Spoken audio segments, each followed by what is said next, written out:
자, 라하고스 4강 지시할 땅으로 가라 부르심에 대해서 살펴보는데요. 예수님께서 베드로를 콜링할 때 사도로서 부르심이냐, 아니면 구원에 대한 부르심이냐, 아니면 제자로서 부르심이냐에 대한 질문도 함께 봅니다. 이미 쉐어링하기에 할 때 이미 주제를 줬죠. 아브라함은 하나님께 부르심을 받을 때 어떻게 반응을 했느냐, 그리고 두 번째가 베드로는 예수님의 부르심에 어떻게 반응을 했을까 대한 내용입니다. 그리고 이제 또 하나 세 번째가, 그러면 예수님께서 베드로와 다른 제자들을 부를 때, 처음 부르실 때 사도로서 부르심일까, 아니면 구원에 대한 부르심일까, 아니면 제자로서의 부르심일까에 대한 것입니다. 부르심에 대해서 포괄적으로만 이해하지 말고 좀 세분화시켜서 한번 이야기를 해본 것입니다. 그리고 여러분들이 생각해 봐야 될 것은 우리의 부르심이 대하여서 우리는 하나님께 어떻게 반응을 했는지에 대해서 살펴보려고 하는 것입니다. 그리고 믿음의 사람들이 어떻게 부르심에 대해서 반응을 했는지에 대해서도, 그리고 하나님께서 그 반응에 대해서 어떻게 응답하셨고 어떻게 반응을 하셨는지 우리도 함께 살펴보면서 우리가 하나님 앞에서 어떠한 삶을 살아가며 또 어떠한 믿음의 태도를 취해야 될 것인지를 배워나갈 것 같습니다. 교회는 부르심을 받는 사람들입니다 라고 제가 서두를 열어보겠습니다. 교회 자체가요, 하나님의 부르심을 받는 사람들의 모임입니다. 교회 자체가요. 어떤 사람들은 지나치게 교회라는 단어에 집착하여서 이 단어를 헬라어로 에클레시아, 또 히브리어로 칼이라는 단어를 지나치게 해석하여서요, 에클레시아, 에크, 그래서 헬라어로 에크라는 전치사와 플러스 칼레오, 부르다라는 단어 플러스에서 에클레시아라 해서 불러 모으다라는 뜻을 가졌다고 해서 교회라고 하는데요. 이것은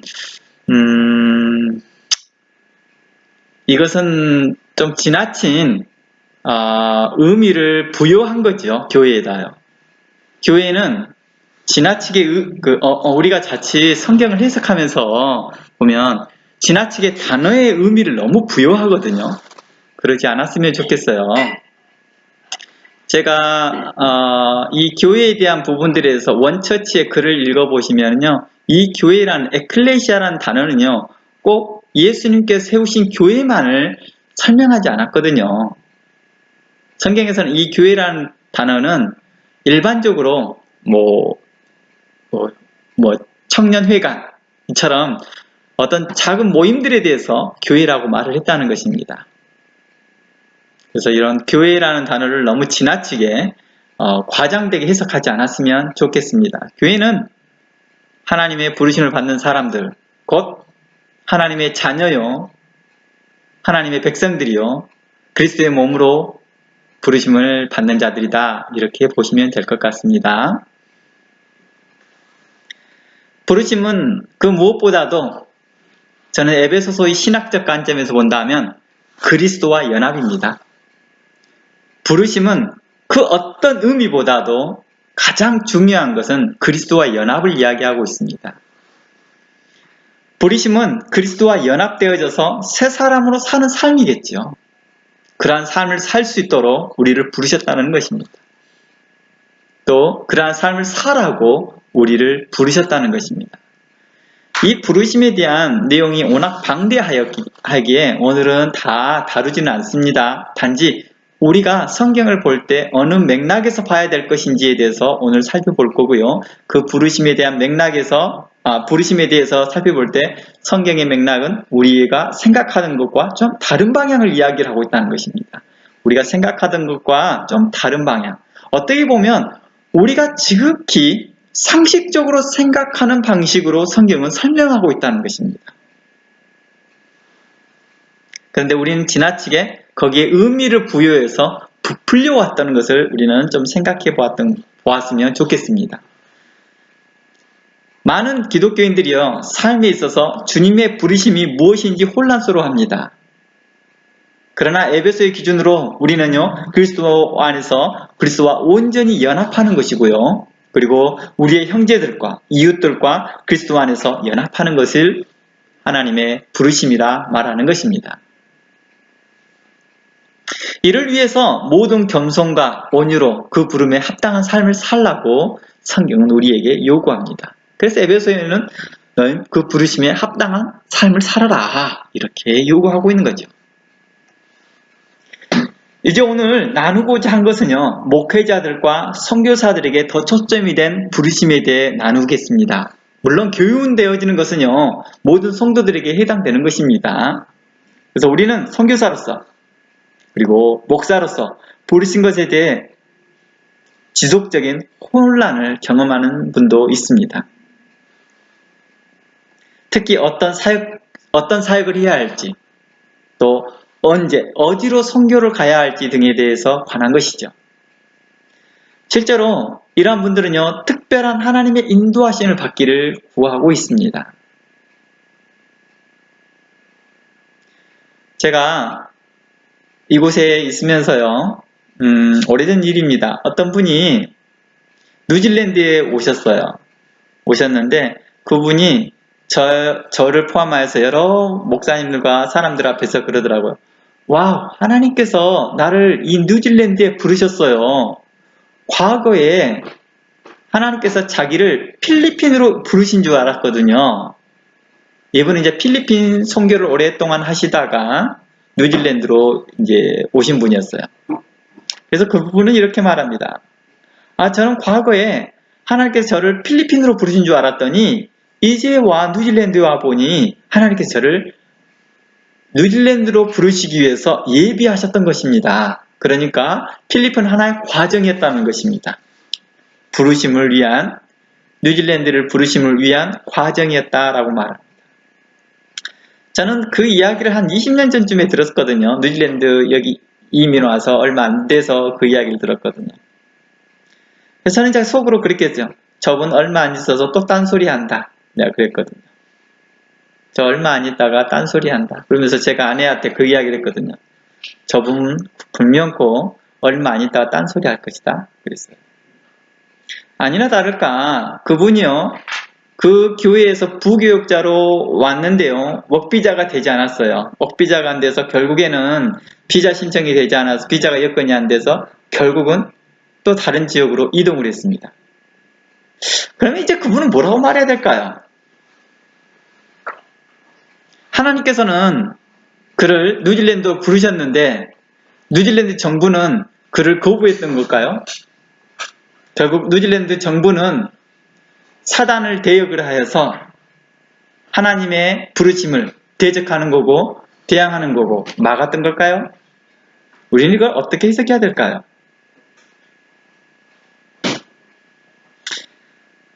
제가 한 15년 전에 한국에 있으면서 또 어느 선교사를 한 명 만났습니다.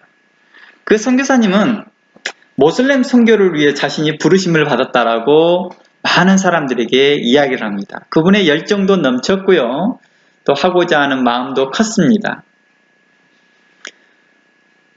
그런데요, 제가 그분하고 대화를 하는 도중에 그분의 부르심에 대해서 이야기를 하는 도중에 제가 그분에게 그랬어요.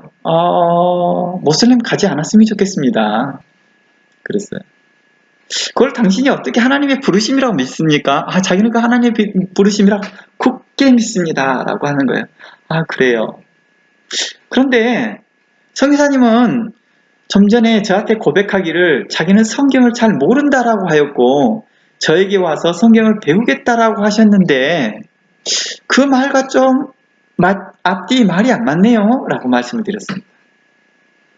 그랬더니 그분이 그러는 거예요. 부르심과 또 다른 의미죠. 라고 하는 거죠.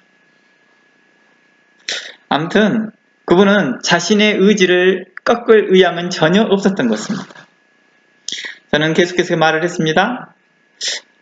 모슬렘에 있는 현재 한국인 선교사님 모슬렘 그 국가에 있었던 그 선교사님들조차도 당신에게 그곳으로 오지 말라고 말을 하는데도 당신은 가려고 하네요. 예, 저는 그것이 악한 사단이 막는 것이라 저는 생각합니다. 저는 그 길을 꼭 가는 것이 제 사명이고 소명이라 믿습니다. 제가 또 말을 꺼냈어요. 아니, 심지어 한국 정부도 당신에게 그것을 가지 말라고 비자를 내어주지 않고 있지 않습니까? 그랬더니 그분은 더욱더 그런 거예요. 이게 바로 마귀의 계략이라는 것이죠.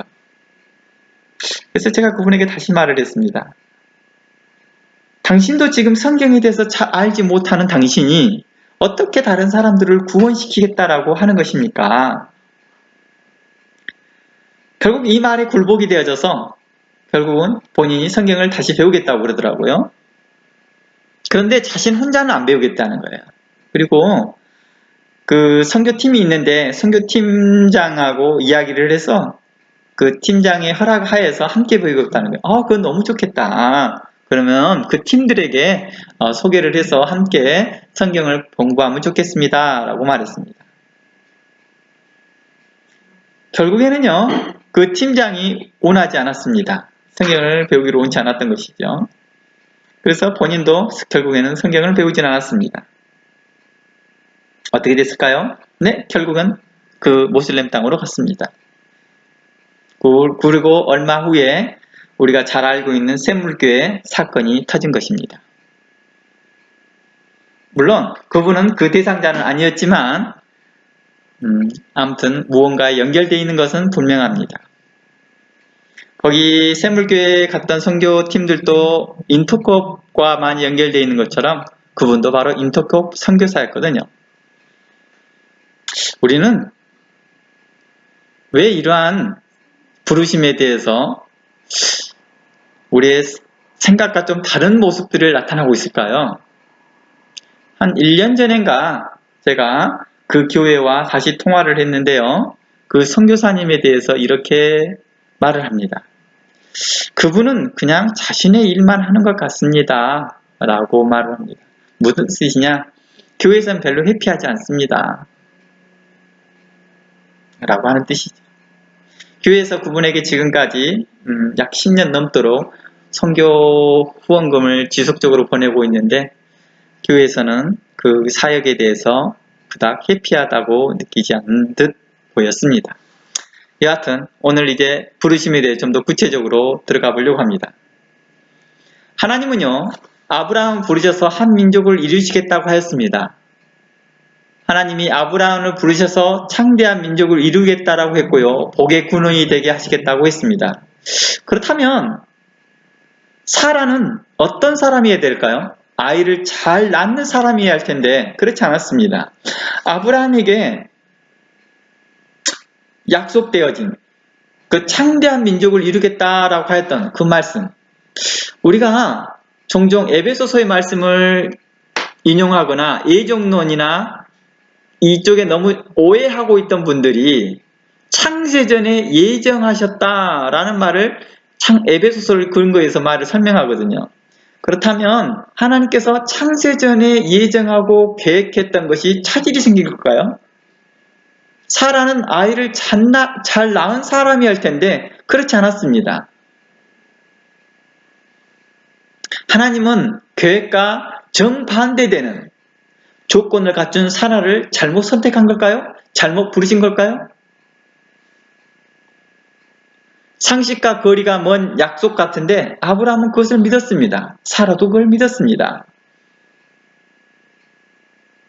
예수님이 베드로를 포함한 여러 제자들을 부르실 때요, 실로 엄청난 일을 맡기셨습니다. 그들을 통해 교회의 몸인 교회를 세우게 하셨고요, 하나님 나라를 증거하게 했습니다. 당시 제자들은 대부분 어부들이었는데요, 예수님께서 부르실 때 좀 잘못 선택한 거 아닐까, 이런 생각을 갖게 합니다. 당시에 율법에 능하고 지도력도 있고 사회적으로나 유대교적으로나 명망 있고 지도력이 있고 칭찬받는 당시 구약 성경을 잘 알고 있는 사람들이 많았습니다. 그런데 하나님의 나라를 증거하게 하고 그리스도의 몸인 교회를 세우게 했다면 그 안에 리더십이 필요하고 성경을 잘 알아야 될 텐데 그들을 위한 부르심은 도리어 어부였다는 것입니다.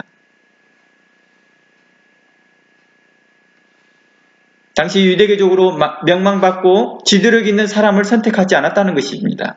예를 들어서 제사장 그룹은 어땠습니까? 그들은 사두개인들은요, 제사장 그룹 만들어진 이 사두개인들은 이미 준비된 지도자들이었거든요. 모든 예배와 제사를 주관했던 자들이고요. 예루살렘의 성전에 거하였던 자들이기 때문에 쉽게 모임의 구성이 쉽게 되어지는 것이죠. 예루살렘 성전에 최소한 3대 절기에는 온 디아스포라들이 다 모이기 때문에 그들을 통해 복음을 증거했다 한다면 엄청나게 빠르게 복음이 증거되지 않았을까요? 그들의 지도력, 그들이 가지고 있는 율법의 해석 능력을 가지고 하면 좋지 않았을까요? 그들을 제자를 삼아서 잘 훈련시켜서. 그런데요, 예수님께서 그들을 처음 제자들을 부르실 때 어부들을 부르신 걸 보면 우리에게 좀 특별한 의미를 남기는 것 같습니다. 그리고 유대교 수준이 굉장히 높은 사람들이 있었습니다. 율법의 수준이 굉장히 높아요.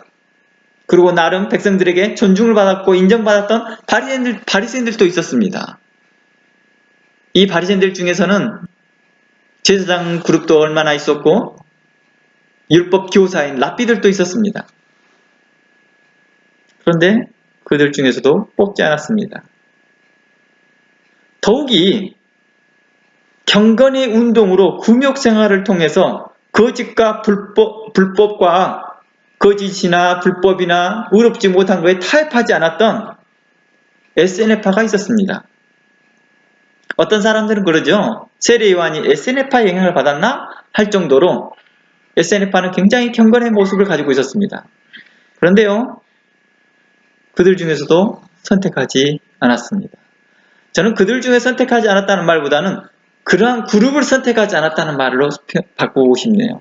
바리새파 그룹을 선택하지 않았고 SNF파 그룹을 선택하지 않았고 제사장 그룹을 선택하지 않았다는 거죠. 사두개파를 선택하지 않았다는 것입니다.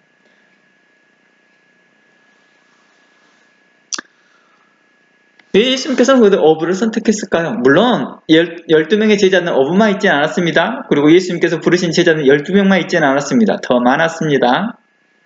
그러나 제가 베드로를 국한화해서 대표 명사로 제가 설명하고자 합니다. 특히나 하나님을 사랑하는 마음으로 남다른 열정과 애국심으로 이스라엘 독립을 위해 희생했던 SNF파들은 어땠습니까? 정말 나라를 위해서 희생했던 그들을 위해서 하나님께서는 부르셔야 되잖아요. 그런데 그들도 찾아가 부르지 않았습니다. 성경에서 희한하게 다른 종파들은 나오는데 SNF파는 안 나올 정도입니다. 왜 안 나올까요? 예수님께서 칭찬도 하지 않았던 내용들입니다. 그들에게 대해서는. 그러나 굉장히 후대에 경건의 삶과 심지어 세례요한도 SNF파의 사람이었나 할 정도로 굉장히 칭찬 들을 만한 SNF파들이었는데 그들의 그룹에도 찾아가 보지도 않았던 것 같습니다. 아무튼 이들 모두는 나름 유대교의 전통성이 있었고 백성들에게 인정받고 있던 자들이라는 것입니다. 어떤 상황이 맞고 합리적이 못한다 할지라도 아브라함과 사라가 믿었던 이유는 뭘까요? 바로 말씀하신 분이 하나님이기 때문입니다. 제자들도 예수님을 통해 증거되는 말씀을 통해 예수님을 신뢰했기 때문에 그 약속을 믿고 나아갔던 거겠지요. 우리가 그리스도 예수 안에서 하나님을 믿는 것은요, 하나님에 대한 신뢰 때문입니다. 그 신뢰가 어떻게 생겼을까요? 하나님은 우리에게 말씀으로 우리에게 그 신뢰감을 주셨다는 것입니다. 그러므로 믿음은 그리스도의 말씀을 통해, 즉 믿음은 들음으로 말미암아서라고 말합니다. 그 들음은 그리스도의 말씀이요, 하나님의 말씀이라고 말하는 것입니다. 그래서 시편 말씀 한번 찾아가 보면 이런 말씀이 있습니다. 시편 32편 9절 말씀에 이런 말이 있었거든요. 너는 무지한 말이나 노새같이 되지, 무지한 말이에요, 말. 이렇게 뛰어다니는 말을 말합니다. 무지한 말이나 노새같이 되지 말지어다. 그것들은 재갈과 굴레로 단속하지 않으면 너희에게 가까이 가지 아니하는도다 라고 말합니다. 이걸 개역 개정에서는 이렇게 말해보죠. 너는 말이나 노새처럼 되지 말라. 그것들은 아는 게 없고 재갈과 굴레로 제어하지 않으면 가까이 오지 않는다 라고 말합니다.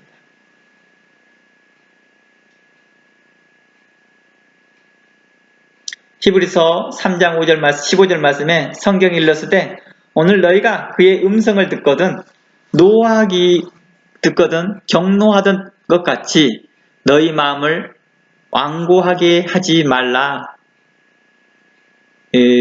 일반 성경에서는 개역 성경에서는 3장 15절에서는 강팍하게 하지 말라라고 나와있죠. 이 마음을 강팍하게 하다라는 이 완고하다는 이 단어가 영어 성경에서는 좀 이런 것이죠. 고집세다라는 뜻을 가지고 있죠. 그래서 한 번 자신이 내뱉었던 말은 절대 주저담는 법이 없다라는 stubborn이라는 단어를 쓰고 있습니다.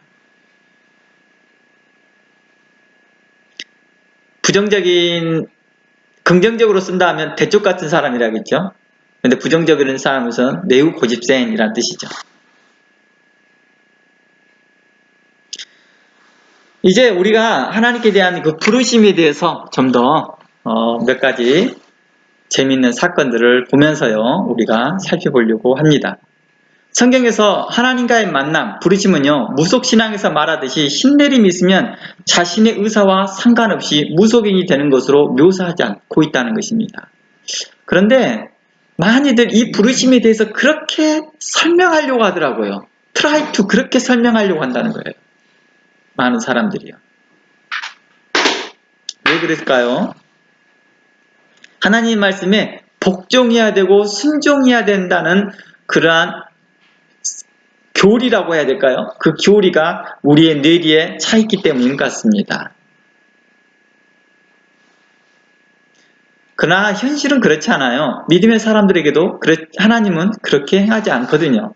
하나님의 부르심은요, 인격적입니다. 놀라도록요, 많은 분들이 하나님의 부르심은 인격적이다라고 말을 하면서도 설명 자체는 마치 무속인이 신내림 받는 것처럼 결코 거부할 수 없는 그런 부르심으로 설명하거든요. 혹시 모세를 보면 우리는 어떻게 생각합니까?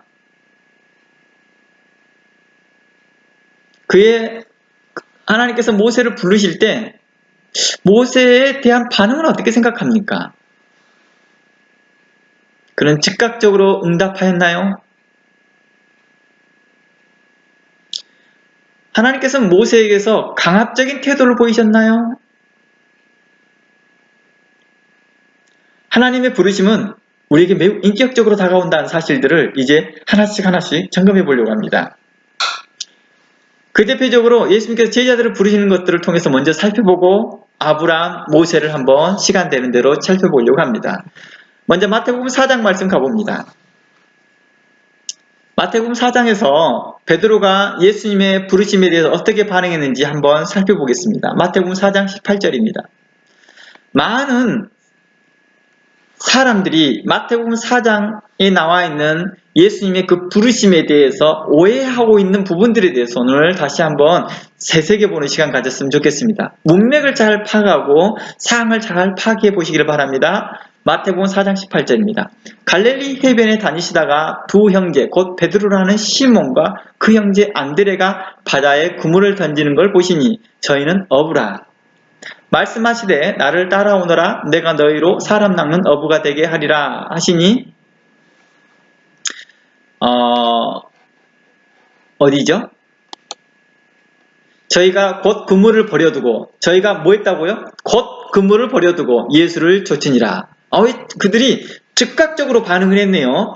예수님께서 나를 따라오너라 내가 너희로 사람 낚는 어부가 되게 할 것이다 라고 했더니 저희가 그물을 버려두고 곧장 버려뒀다 이 말이죠. 예수를 쫓았다라고 말합니다.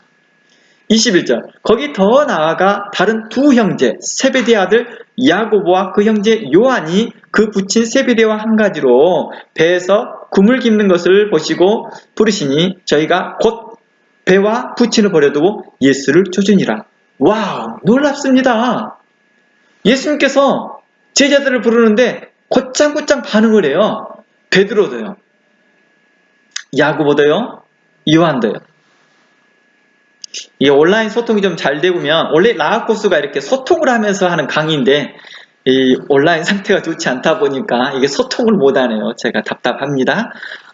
제가 이렇게 물어봅니다. 혹시 목사님은 내가 나를 따라오십시오, 내가 당신을 사람 낚는 어부되게 하겠습니다 하면 저를 따를 건가요? 라고 물어본다면 어떻게 대답하시겠습니까? 물론 노라고 대답하시겠죠. 그럼 이 사람들은 어떻게 해서 예수님의 부르심에 그렇게 즉각적으로 반응할 수 있었을까요? 예수님이니까요? 그럼 왜 다른 사람들은 반응하지 않았을까요? 예수님인데도 불구하고.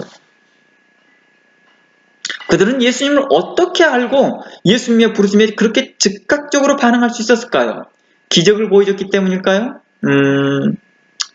그러면 우리가 잘 알고 있는 출애굽 사건은 어땠을까요? 물고기 잡는 것보다 홍해 갈랐던 게 더 큰일 아닐까요?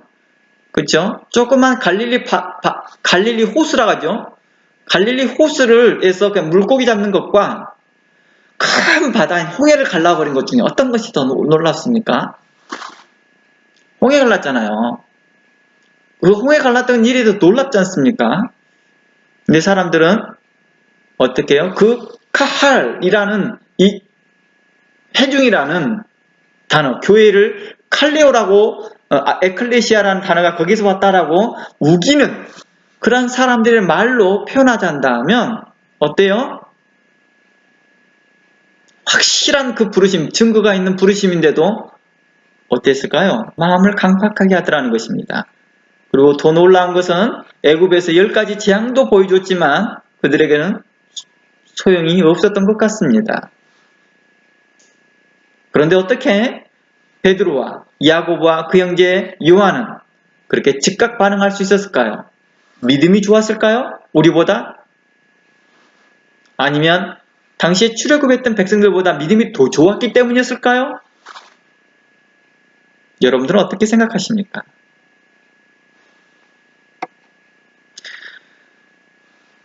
저는 이 부분을 서두에도 말을 했지만 말씀과 만남이라는 강의를 통해서 12주짜리 강의거든요. 이 부르심만 대해서요.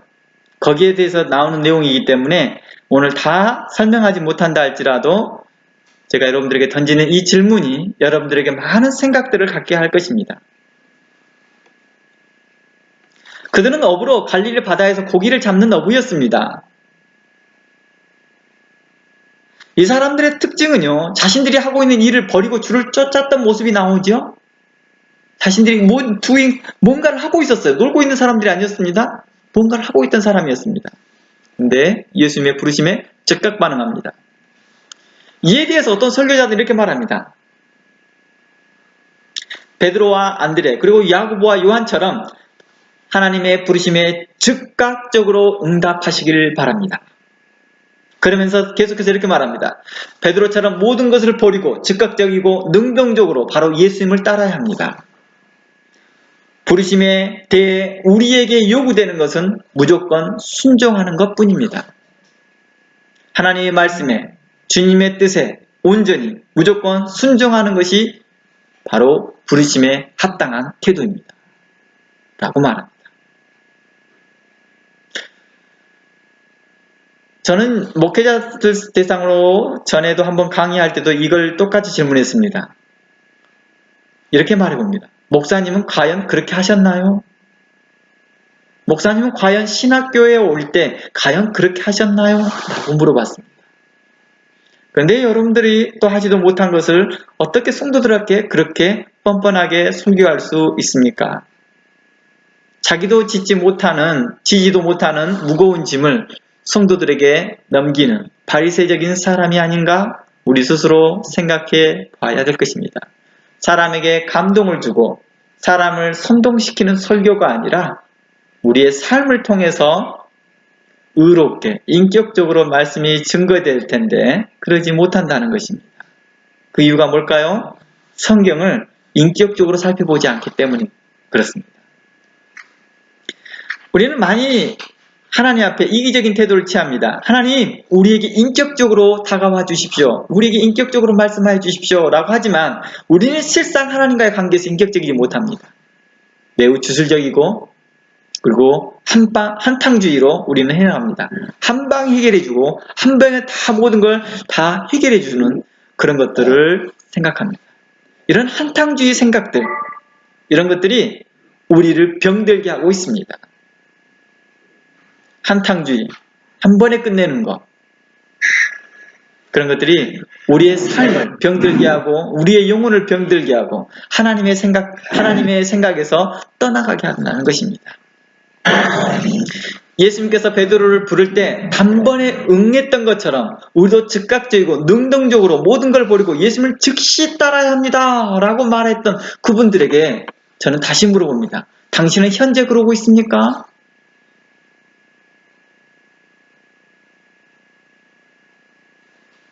본일도 하지 못한 일들을 성도들에게 맡기는 그런 어리석은 태도를 우리는 취하지 않았으면 좋겠습니다. 우리가 신학교 들어갈 때 자신이 하고 있는 모든 것을 즉각 버리고 주만 위에 살겠다고 선언하고 신학교를 등록하였습니까? 아니면 하고 있던 것은 또는 이것저것은 마무리하고 신학교를 가겠습니다 라고 하였나요? 우리는 어떤 태도가 맞나요? 어떤 목사님이 실제로 했던 말들입니다. 그분이 어떤 설교 가운데 했던 말입니다. 자신의 큰아들은 워낙 머리가 스마트해서 서울에 있는 법대를 보냈고요. 둘째는 항상 공부를 잘해서 반에서 1등만 해서 의대를 보냈습니다. 그런데요, 우리 셋째는요, 누구를 닮았는지 모르는데요, 항상 뒤에서 좋은 일만 하고 다닙니다. 그래서 그 애는 그냥 신학교 보냈습니다. 여러분들은 어떻게 생각하십니까? 과연 신학교가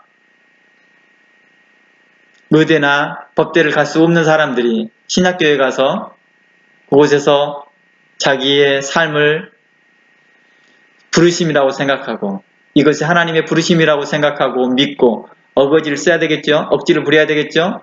그렇게 하고 가는 것이 맞는 것일까요?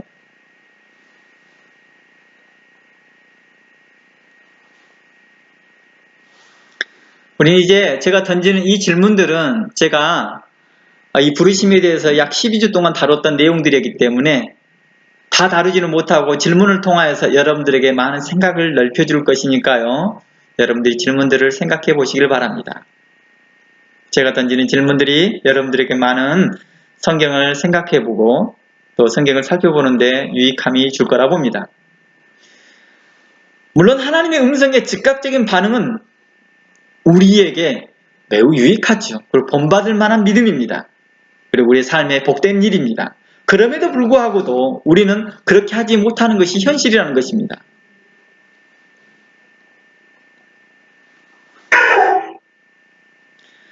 그러면서 아브라함이요, 하나님의 부르심을 받을 때 친척 본토 아비집을 떠난 것을 예를 들기도 합니다. 그러면서 하나님께서 아브라함에게 친척 본토 아비집을 떠나 내가 지시할 땅으로 가라 라고 했을 때 아브라함은 즉각적으로 갔던 것들처럼 우리도 그렇게 반응하라고 말합니다. 그러나 이는 심각하게 성경을 왜곡한 것이고 문맥을 무시한 것이고 성경에 대해서 많이 부르심에 대해서 오해한 것이라는 것입니다. 부르심은 처음에도 말했지만 인격적입니다. 그 인격적에 대한 최종 결과는 무엇이냐? 그리스도와 연합하는 것입니다. 그리고 형제와 서로 연합하는 것입니다. 사랑 안에서 연합하는 것입니다. 그리기 위해서 우리 그에 합당한 삶을 위해서 우리는 모든 겸손과 온유로 서로 성도로 합당히 행하는 것이겠죠. 이 삶을 에베소서는 구체적으로 설명하였고 고린도 많은 성경에서 그렇게 고린도 교회, 갈라디아 교회에서 통하여서 증거했다는 것입니다. 이제 우리 베드로를 다시 돌아가서 마태복음 4장을 돌아가서 베드로가 어떻게 아무런 지체 없이 예수님을 즉시 따를 수 있었는지를 살펴보려고 합니다. 마태복음 4장에 보면 베드로가 즉각적으로 자신이 하고 있던 일을 하고 있던 그 그물을 버리고 즉각적으로 따라갑니다.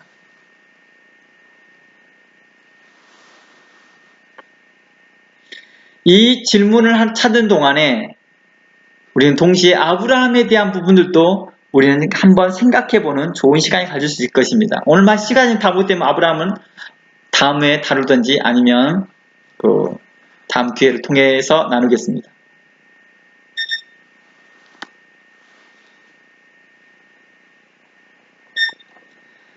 이 마태복음과 같은 평행선을 이루고 있는 누가복음서를 가보면요, 누가복음 5장을 가보면 이러한 내용이 나옵니다. 누가복음 5장 1절입니다. 누가복음 5장 1절. 마태복음 4장은요, 예수님께서 바닷가를 길을 걸어가시다가 베드로가 그물을 깁는 걸 보시고 베드로에게 말합니다. 베드로야, 나를 따라오너라. 이렇게 말합니다. 그랬더니 베드로가 배와 그물을 버려두고 즉각 곧 예수님을 따라갔다라고 표현했습니다. 근데 누가복음서는요, 약간 좀 상황을 좀 달리하고 말하고 있습니다. 5장 1절부터 보면 무리가 옹이하여 하나님의 말씀을 들을세 예수는 게네사렛 호숫가에 서서 호숫가에 두 배가 있는 걸 보시니 어부들은 배에 나와 그물을 씻는지라. 예수께서 한 배에 오르시니 그 배는 시몬의 배라, 베드로의 배라 이 말입니다. 육지에서 소금 띄우기를 청하시고 앉으사 배에서 무리를 가르치더니, 그러니까 예수님께서 말씀을 가르쳤던 것 같아요. 그리고 베드로의 배에 앉아서 말씀을 가르쳤습니다. 말씀을 다 마치시고 시몬에게 물어봅니다. 깊은 데로 가서 그물을 내려 고기를 잡으라 하니 시몬이 대답하여 가로되 선생이여 우리들이 밤이 맞도록 수고하였으되 얻은 것이 없지만은 말씀에 의지하여 내가 그물을 내리겠습니다 하고 그물을 내립니다. 그랬더니 어떤 일이 발생합니까? 고기를 가득 잡습니다. 7절 이에 다른 배에 있는 동무들을 손짓하여 와서 도와달라 하니 한 배로서 다 못했나 봅니다. 얼마나 많은 양이 잡혔으면 그랬을까요? 그리고 두 배의 채움에 잠기게 되었더라. 와우, 가득 채웠나 봅니다. 제가 카톡에다 잠시 전달을 했던 것처럼 당시에요, 갈릴리 바다에서 잡히는 물고기는 전량 로마로 수출되었습니다. 많은 사람들이 어부들이 가난하게 살았을 거라고 생각하지만 그렇지 않습니다. 당시에 갈릴리는 상업이 발달했던 도시이기 때문에요, 지역이기 때문에요, 굉장히 부유했습니다. 많은 사람들이 가난한 베드로 이런 식으로 설명하는데요. 그리고 고기 잡으러 여명했다 이렇게 표현하거든요. 연명했다 이렇게 설명하는데 그렇지 않습니다. 우리가 이런 것들은 좀 역사적인 사실을 좀 몰라서 그러는 것입니다. 시몬 베드로가 이를 보고 예수의 무릎 아래 엎드려 가로되 주여 나를 떠나소서 나는 죄인이로소이다 이렇게 말합니다. 좀 이상하지 않나요? 이게 참 온라인이 이렇게 소통이 잘 안되니까 좀 답답하지만 저 혼자 말하고 있는 듯한 느낌이네요. 좀 이상합니다. 보실래요? 기적을 맛보았으면 자신이 밤새 수고하였고 노력하였어서 고기를 잡지 못했는데 예수님의 말씀에 의하여 고기를 잡았다면 당연히 뭐라고 말해야 될까요? 할렐루야, 할렐루야, 아멘, 아멘 하면서 얼마나 감사해야 될까요? 이 모든 양과 하나님께 영광 돌립니다. 이렇게 해야 되지 않을까요? 그런데 왜 그는 갑작스럽게 무릎을 꿇고 엎드려서 가로되 주여 나를 떠나소서 나는 죄인이로소이다 이렇게 말합니까? 혹시 성경에서 창세기부터 계시록까지는 아니겠죠? 창세기를 살펴보고 마태복음, 사복음서를 다 찾아보시고요. 하나님의 그 기적을 맛보고 난 다음에 나는 죄인입니다 라고 고백하고 있는 내용이 혹시 나오는 데를 보셨습니까? 대부분 모세를 통해서 출애굽했던 이스라엘 백성들이 다 뭘 합니까? 춤을 추며 소고를 치며 하나님께 찬양을 합니다. 만나가 내렸을 때도 어땠습니까? 사람들은요, 찬양을 합니다. 하나님께요. 근데 왜 베드로는 자기 생업에 가장 크게 역할할 수 있는 그 배 두 배 가라앉을 만큼 많은 물고기를 잡았는데도 불구하고도 그는 자신은 죄인입니다. 그리고 왜 자기를 떠나라고 그랬을까요? 아마 예수님의 말씀을 듣지 않고 고기를 잡아서 그랬을까요? 몰래 그 배에다 채워놨기 때문에 그랬을까요? 그건 아니겠죠. 자기는 왜 죄인이라고 그랬을까요? 물론 이 부분에 대해서 다양한 설교와 다양한 말들을 듣느나 실상 그러한 설교와 문맥들이 문맥하고는 맞지는 않더라는 것이죠. 물론 그 설교 자체는 은혜가 돼요. 설교 자체는 은혜가 되는데 문맥에서 말하고자 하는 것은 아니라는 것입니다. 우리가 성경을 통할 때 볼 때 문맥이 중요한 이유가 있습니다. 맥락을 찾아보라는 거죠. 맥락을요. 나는 죄인으로서이다. 9절. 이는 자기와 함께 있는 모든 사람이 고기 잡힌 것을 인하였다라고 말합니다. 보실래요? 고기 잡힌 것을 인하였다면 놀라면 하나님께 찬양을 해야 되는데 자신이 죄인이라 뿐만 아니라 그렇게 명령하였던 분을 떠나라고 합니다. 제발 떠나십시오. 어서 이 유사한 말이 생각나지 않습니까? 귀신을 들린 한 사내를 고쳤습니다. 그랬더니 이 귀신 들린 사람들을 나간 걸 보고 사람들이 이방 게네사렛 동네죠. 거기에서 사람들이 뭐예요? 가라고 그러잖아요. 그 이방 쪽 사람들이죠. 그러면서 돼지 몰던 돼지에게 귀신들이 들어가고 나서 사람들이 예수님을 나가기를 바랍니다. 동네에서 나가주기를 바랍니다. 비슷하나요? 우리는 근데 베드로와 그 상황을 같이 일치시켜서는 안 되겠죠. 근데 상황이 좀 비슷하다는 것입니다. 제가 던지고자 하는 질문들이 여러분들에게 성경을 바라보는 넓은 안목을 좀 키웠으면 좋겠다는 것입니다. 문맥을 살피라는 것입니다. 저는요.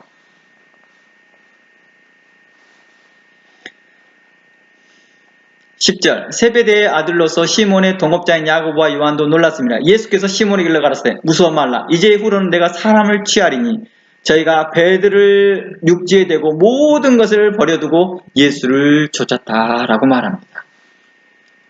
문제는 죄인이고 떠나라고 했더니 갑작스럽게 예수님을 따르기 시작합니다.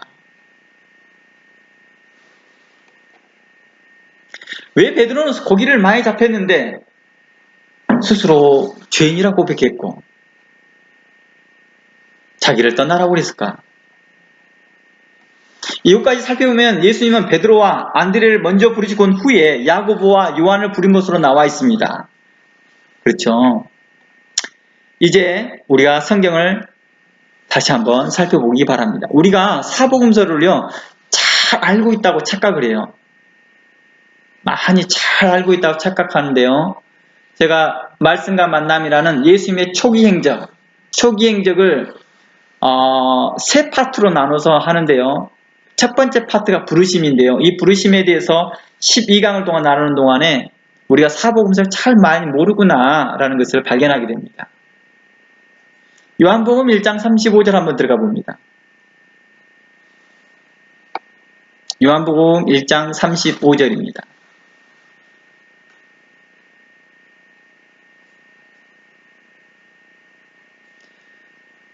제가 예수님의 초기 행적을 강의한 지가 벌써 20년 가까이 지났거든요.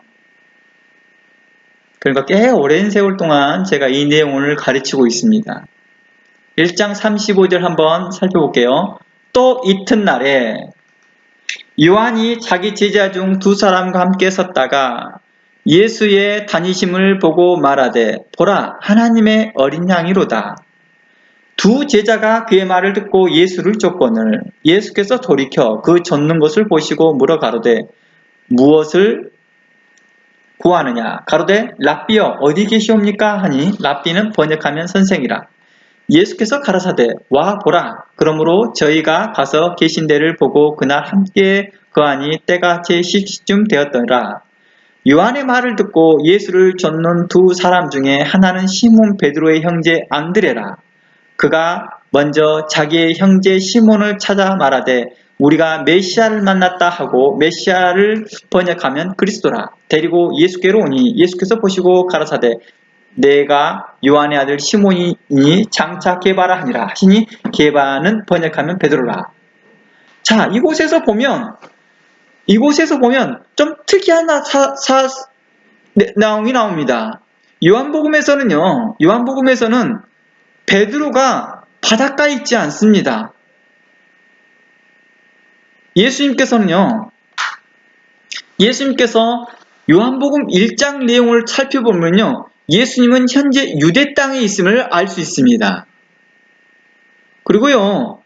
예수님이 유대 땅이든 갈릴리든 중요한 게 아닙니다. 더 중요한 초점이 있습니다. 가장 핵심적인 내용입니다.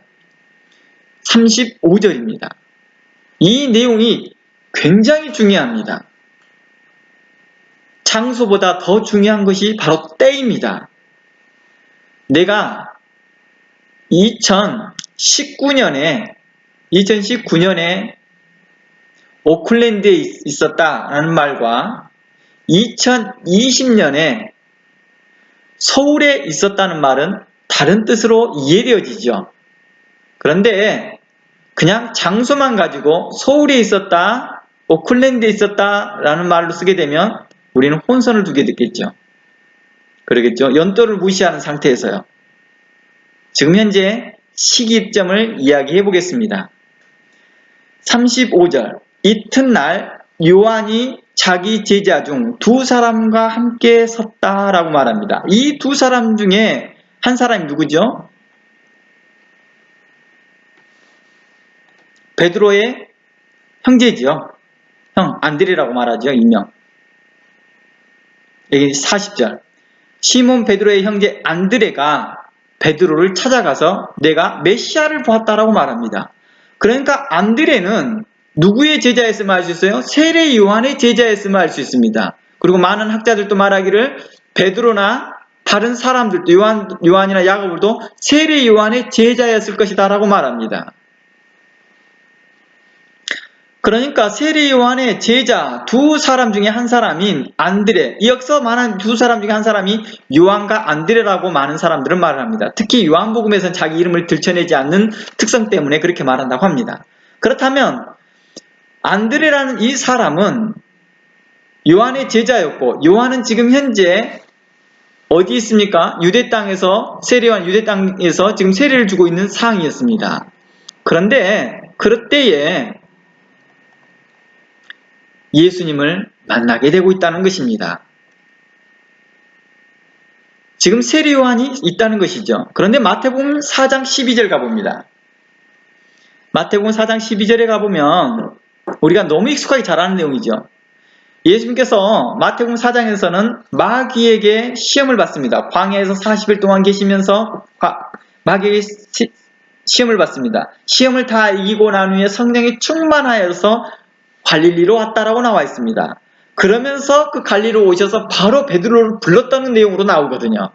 그런데 12절 예수께서 요한의 잡힘을 들으시고 라고 하는 내용이 나옵니다.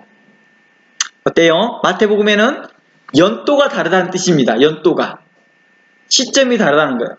요한이 감옥에 잡혀있던 것입니다. 그러니까 요한복음은 세례 요한이 감옥에 잡히기 전 상황인 것이죠. 마가복음도 마찬가지 요한이 잡힌 후에라고도 말합니다. 그러니까 지금 현재 시점이 다르네요. 베드로는 예수님을 갈릴리에서 처음 만난 게 아니네요. 그쵸? 이미 세례 요한을 통해서 안드레는 예수님이 누구인 것을 증거를 받았습니까? 하나님의 어린 양이라는 증거를 받았습니다. 거기에 또 하나의 제자에 포함한다면 요한도, 사도 요한도 세례 요한을 통하여서 예수님이 하나님의 어린 양이라는 증거를 받았습니다. 이 하나님의 어린 양이라는 말은 그들이 고대하고 고대했던 메시아라는 뜻을 가지고 있습니다. 그래서 안드레는 베드로를 만나서 그가 첫 번째 하는 말이 뭐예요? 내가 어린 양을 보았다 라고 말하지 아니하고 내가 메시아를 보았다 라고 말합니다. 그러니까 베드로는 처음 예수님을 만나서 개발한 이름을 들을 때에 그는 예수님을 누구로 인식하고 만났어요? 메시아, 하나님의 어린 양, 세상 모든 죄를 지고 가는 그 어린 양으로 인식했다는 것입니다.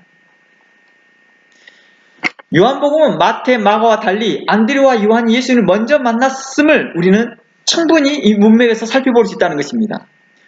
본문을 통해서 우리가 알 수 있듯이 베드로와 요한이 메시아에 대해 전혀 관심이 없다가 불현듯이 부르심을 받고 예수님을 따른 것이 아니라는 것입니다. 하나님에 대해서, 예수님에 대해서 별로 관심도 없다가, 예수님이랬다. 하나님에 대해서 관심도 없고, 율법에도 별로 관심이 없고, 하나님 나라에 별로 관심도 없다가, 자기 일에만 열중을 하고 있는데, 갑작스럽게 기적을 하나 보여주고, 나를 따르라 했더니, 짜잔 하고 따르는 그런 게 아니었다는 것입니다. 세례 요한이 당대 누구였습니까? 당대 최고의 선지자였습니다. 당대 최고의 선지자였습니다. 당연히 말씀도 잘 가르쳤던 사람이겠죠. 당연히 그는 하나님의 기름 부은 반자로서 당연히 또한 메시아를 증거했던 사람이었습니다. 준비된 사람이었습니다. 그런 사람에게 배운 제자들이 바로 안드레, 요한, 우린 더 추가해보자 한다면 야고보와 베드로가 있었다는 것입니다. 쉽게 말해서 베드로가 뒷골목에서 껌이나 씻고 있다가 갑작스럽게 예수님을 만나서 회개하고 목사 됐다는 그런 소리가 아니라는 것입니다. 우리는 자주 그런 간증을 자주 듣지요. 그 YM의 그 선교단체 있죠. 우리가 예수전도단이라나요? 그 총장이 로닝 앤 커니언 목사입니다. 근데 그분이 뉴질랜드에 와서 설교한 적이 있었죠. 오래전이죠. 오래전에. 그런 설교를 한 20, 30년 전에 설교했던 내용입니다. 뭐라고 말을 했냐면 자기가 붕해를 통하여서 이제 선교사로 지원하실 분들은 손 드십시오라고 했어요. 그때 많은 사람이 손을 들었답니다. 내가 가겠습니다. 주여 나를 보내주시옵소서 라고 하나님께서 자기를 부르셨다라고 확신하고 하나님의 부르심에 자기가 응답하겠다라고 손을 들었던 많은 청년들이 많았다고 합니다. YM에 헌신하면서 그들이 DTS를 받고 그리고 그 부르심에 따라서 그들이 각각의 자신들의 원하는 그 지령에 따라서 선교지로 다 파송되었다고 합니다. 그런데요 거기에서요 많은 사람들이 페일을 하고 다시 본국으로 돌아옵니다. 그 목사님이 조사를 해봤는데요 페일을 했던 사람들의 대부분이 주일학교를 거치지 않은 사람이에요. 이 대부분의 사람들이 부흥회가 있다 하니까 친구 말 따라 들어왔다가 그 부흥회에 참석했다가 마음이 뜨거워져서 즉각적으로 반응했던 사람들인 거죠. 하나님을 인격적으로 만난 것이 아니라 감정적으로 만나서 결국은 선교지에서 선교를 하는 게 아니라 역선교를 당하고 있고 민폐를 끼치고 있었던 것이죠. 그래서 다시 그들을 되돌려 보낸 거겠죠. 그러나 어렸을 때부터 하나님의 말씀을 찬히 배웠던 사람들은 그러한 사람들은요 선교지에서 안정적으로 정착하는 모습들을 봤다고 말합니다. 이건 제 말이 아니라 로닝 커니 목사님의 말씀이었습니다. 저는 그 말에 대해서 전적으로 억울해합니다. 다시 말해서 베드로와 요한, 즉 베드로를 이야기해 볼게요. 베드로는 그냥 동네에서 껌 씹고 있던 사람이 아니라는 것입니다. 그냥 하루하루를 연명하듯이 물고기 잡으며 살았던 사람이 아니라는 거예요. 물고기도 물고기로도 충분히 수익을 가졌고 자기 사는데 전혀 지장 없던 사람이었고요. 그리고 베드로는 메시아를 오랫동안 기다려왔던 사람이라는 것입니다. 세례 요한의 제자였으며 그는 메시아에 대해서 갈망했던 사람이고 하나님 나라를 갈망했던 사람 중에 한 사람이었다는 것입니다. 도리어 다른 유대인들보다 더 간절하고 진실했던 것은 분명했다는 것입니다. 왜냐하면 안드레가 내가 메시아를 만났다 할 때 곧 반응했던 걸 보시길 바랍니다. 우리 보세요. 별로 그것에 관심 없는 사람은요, 부흥회 가자, 어디에 좋은 설교 있다, 어디에 좋은 목사님 와서 말씀 전한다 하더라. 뭐 관심 안 갖잖아요.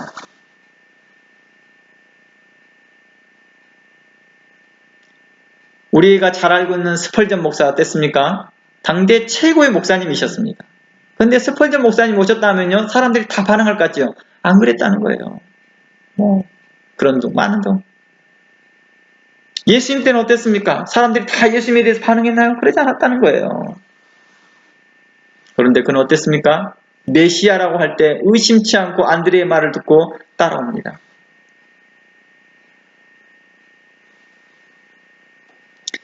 도리어 베드로는요, 다른 유대인들보다 더 간절하고 진실했던 것 같습니다.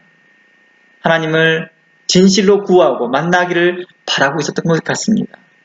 신명기의 말씀에 이렇게 말합니다. 신명기의 말씀에 4장 29절 말씀에 제가 말씀과 만남교회라는 이름도 여기에서 얻어낸 거거든요. 그러나 내가 거기서 내 하나님을 여호와를 구하게 되리니 만일 마음을 다하고 성품을 다하여 그를 구하면 만나리라. 베드로가 예수님을 만날 수 있었던 것은 무엇 때문이었을까요? 그가 마음을 다하고 성품을 다했던 하나님을 경외했던 삶이 있었다는 것을 우리는 발견할 수 있었다는 것입니다. 메시아다. 그는 즉각 반응합니다. 세례 요한의 제자였다는 것입니다. 안드레도 요한도 야고보도 그렇습니다. 그들이 메시아를 만나고자 하는 그 간절함이 바로 예수님의 그 부르심에 반응하였던 것 같습니다. 그들은 세례 요한의 침례를 당연히 받았겠지요. 세례 요한의 제자였으니까요. 요한복음 6장 45절 말씀 봐볼까요?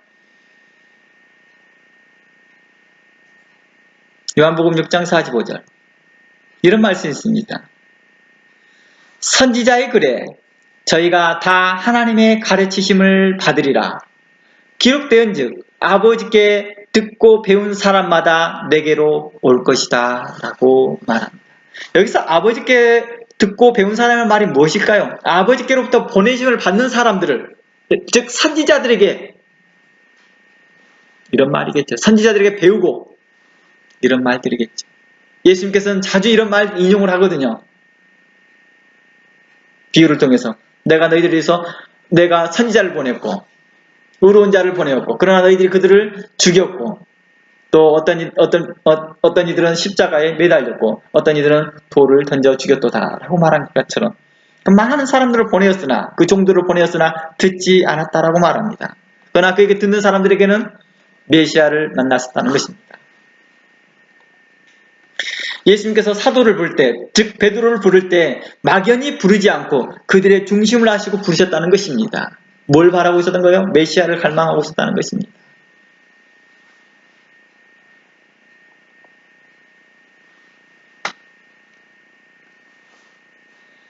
이제 우리는 이 내용에서 좀 더 알아볼 것들이 있습니다. 하나님의 그 부르심이 얼마나 인격적이었는가에 대해서 다시 한번 살펴보려고 합니다. 요한복음 1장에서는 요한은 자신을 비롯해 안드레, 시몬 등은 예수님을 갈릴리에서 만나기 전 유대에서 만났음을 말하고 있다는 것입니다. 요한복음에서는 심지어 요한을 비롯해 안드레는 예수님과 며칠을 함께 지냈다라고 표현하고 있어요.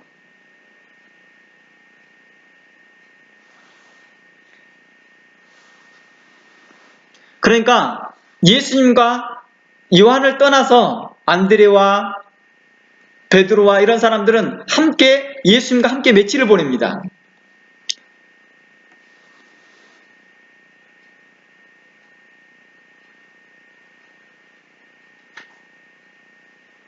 그리고 베드로는 갈릴리에서 또다시 부르심을 받고 있다는 것입니다. 그러면 그동안에 무슨 일이 있었기에 갈릴리에서 다시 부르심을 다시 받았을까요? 우리는 이런 생각을 이제 문맥을 통해서 살펴보았습니다. 분명코 베드로는 한 번의 콜링이 아니었다는 것을 우리는 알 수 있었습니다. 유대에서 한 번 콜링이 있었고 갈릴리에서 콜링이 있었다는 것입니다. 저는 그리고 마태복음과 누가복음을 다른 내용을 보면서 최소한 또 한 번의 콜링이 있었다는 걸 본다면 3번의 콜링이 있었다는 것을 우리는 알 수 있습니다. 초기에도 말입니다. 오직 초기에만.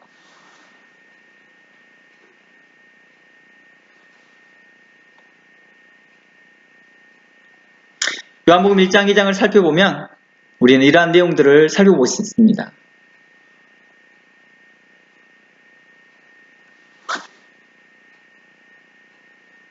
요한복음 1장 43절에 가볼게요.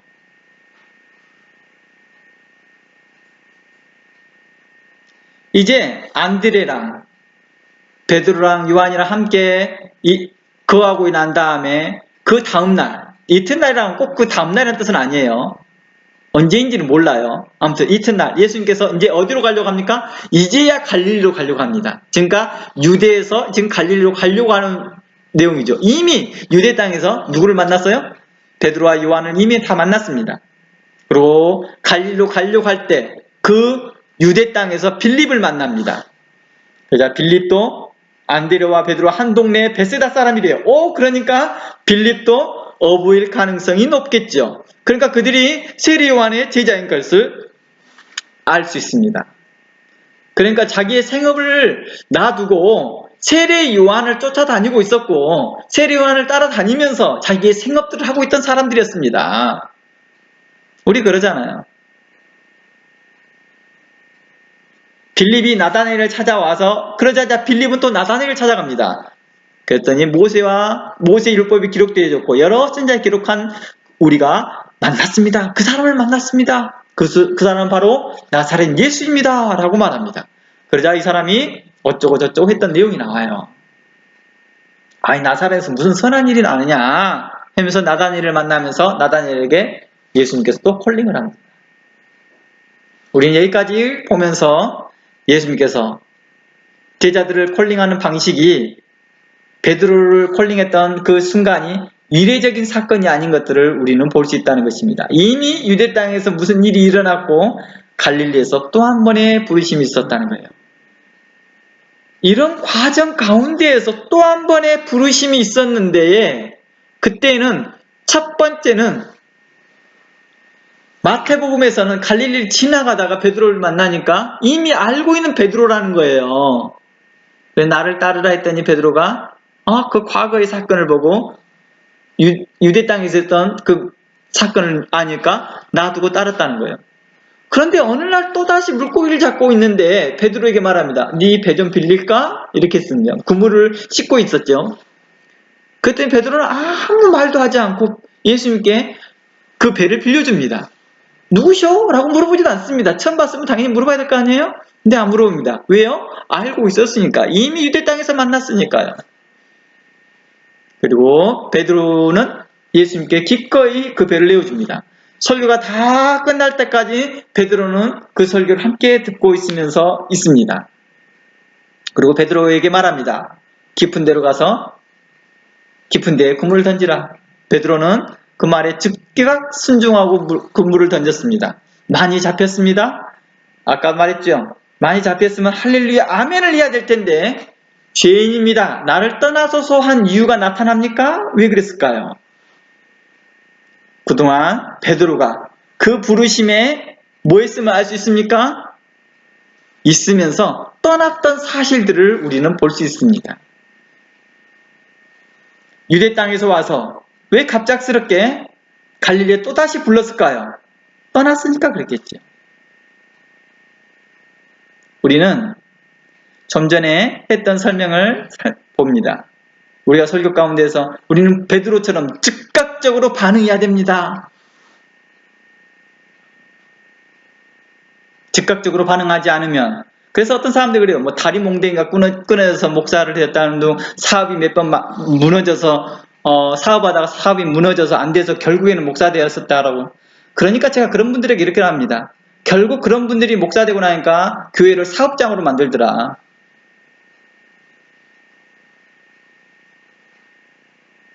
우리가 하나님의 그 부르심이 인격적인 것이고, 그 부르심이 우리의 반응과 전혀 상관없이 부르시지 않는다는 것입니다.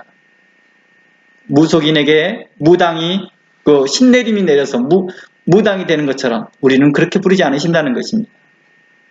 계속해서 말씀하시고 인격적으로 말씀하시고 거기에 대한 반응을 계속해서 보시면서 그 반응에 따라서 우리의 믿음을 갖게 하시더라는 것입니다. 잠시 여기까지 하고 쉬었다가 한 2분 3분 쉬었다가 계속해서 연결해서 나누겠습니다.